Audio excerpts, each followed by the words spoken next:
Just a few announcements at this stage of the night.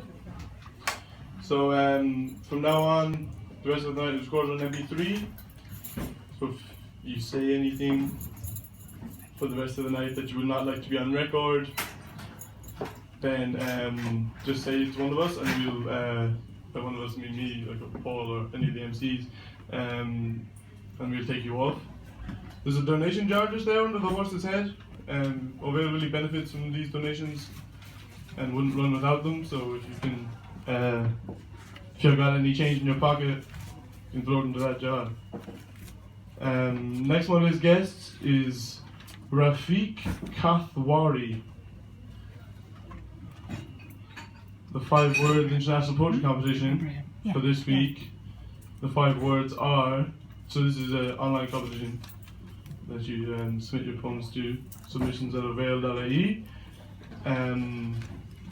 And the 5 words for this week are search, spectacle, whirl, butter, and pickle. So you can get a head start on everybody else if you think of something right now.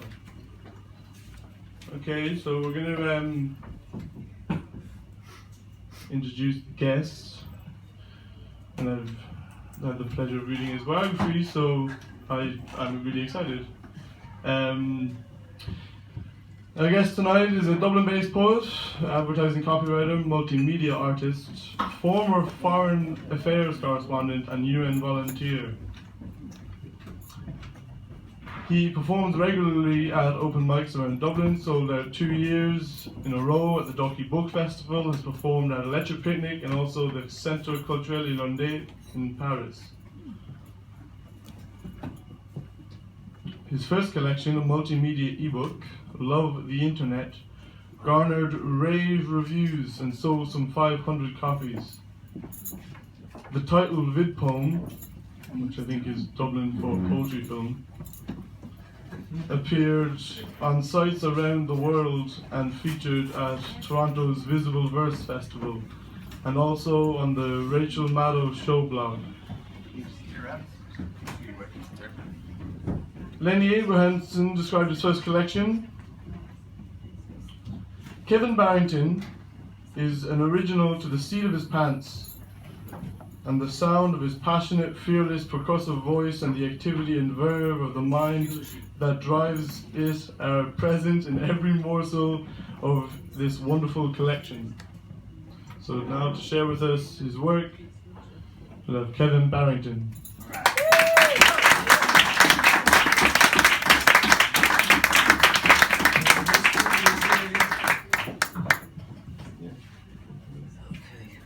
Actually hold this because I tend to jump around the place. Good evening, folks. Since it's such a pleasant gathering, such a lovely evening, I'll start off with a poem about a date. It's called Death's a Lousy Fucking Date. Death doesn't come too soon, death doesn't come too late, death doesn't drink too much, death doesn't put on weight, death's not into sport, field or track, death shoots smack, death from Tomorrowsea tribute band is a dab hand at early cone timber sticks too, but death's not too fun to Fellini and all that Dolce Vita shit. No, death sucks milkshake noisily. Death doesn't do penis and popcorn carton trick. Death doesn't embrace at the gate, cause let's face it, death is a lousy fucking date. Cheers.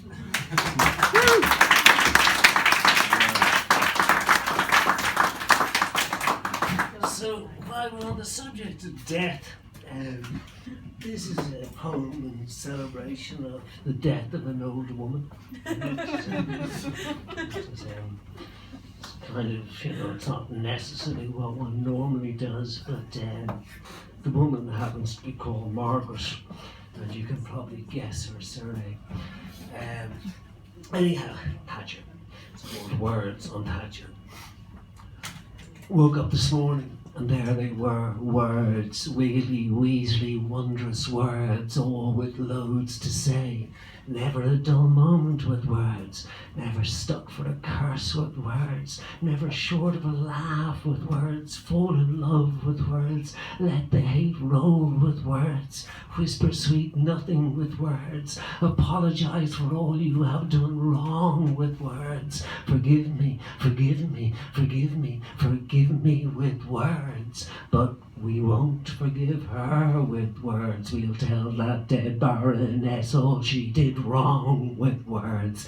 She'll get no eulogy out of me with words. Instead, I'll go write a song with words. I'll tramp the dirt down just like Elvis said with words. I'll tell fawning funeral generals they are just puffed up poppycocks with words. I'll reopen the pits with words. I'll give everyone their job back with words. I refuse to partake in her dog-eat-dog world with words.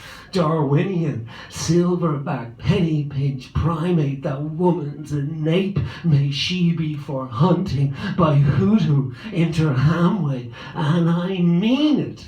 I mean it with words, glorious words, societies, yeah, I'll say it again, societies, affable, handymen, words, and all that you are deaf to, Maggie, words.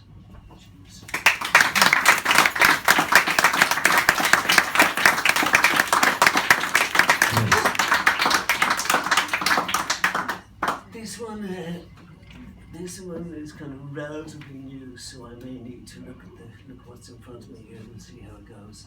This is more death, which that's the way the world works, man. This is about three marvellous maiden aunts I had, Eileen, Nancy, and Mary. I used to spend a lot of time on holidays, and they were formidable ladies. And this is a serial killer on the loose. I used to have three aunts, now I have none, not one, not a single spirited spinster left to people those Trelita dingle hairpin nights, full of Harvey Wallbanger, Hillman impish tales, treacherous bends always leading to perfidious Albion, and finally Oliver, always Oliver, and then with Cromwell cursed, rousing choruses of the West's awake, puttering into Ballyferreter, roar and blasket sound, stopping off into O'Collins for the one drink or the dozen, the bar packed, all drinking the syphilitic shillings from Hawke's Island, our king, our Berlusconi, our Napoleon, but no Elba for that chieftain, that royal Republican. Now you're talking furious words, crossing the Guinness border, dumping the Berla, digging up the crest of 10, preparing the redbreast, words Oscailga sharp as pikes that no clock would mute and no man will call time on. I used to have three aunts, now I have none. Gone, those glorious Edwardian feminists, all Percy French, Germaine Greer and Father Murphy, and not one of the three ever missing the chance to set the head they're blazing. I hope you're starting to get my point. I used to have three aunts, and now I have none.